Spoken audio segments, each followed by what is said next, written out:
Cheikh El Haïfa, figure emblématique de la résistance armée à Sétif. Un héros populaire célébré dans l'imaginaire collectif. Le martyr Borakba El Haïfa, plus connu sous le nom de Cheikh El Haïfa, demeure l'un des symboles les plus marquants de la résistance algérienne dans la région de Sétif. Né en 1928 à Ain Roua, au nord de la wilaya, il a marqué de son empreinte l'histoire de la lutte de libération nationale en tant que commandant de commando au sein de la trois wilayas historiques.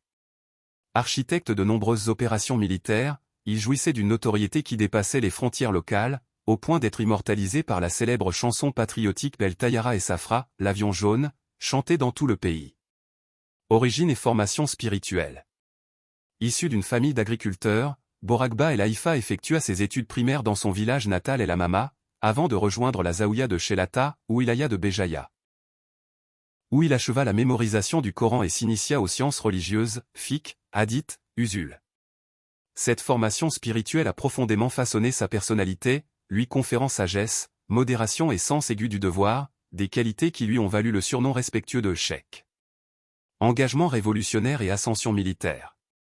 En 1954, alors qu'il réside toujours à Béjaïa, il entre en contact avec les responsables de la Wilaya 3, notamment le colonel Amirouche, qui perçoit rapidement son potentiel.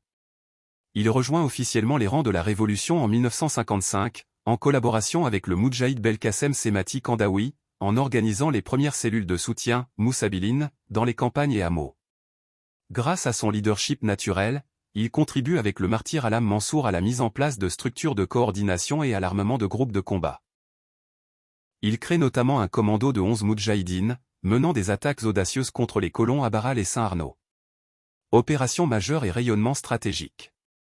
Entre 1957 et 1960, Cheikh El Haïfa et ses hommes livrent des combats d'envergure. Parmi les actions notables. 1957, attaque d'une patrouille française à Ténia El Tine, infligeant de lourdes pertes.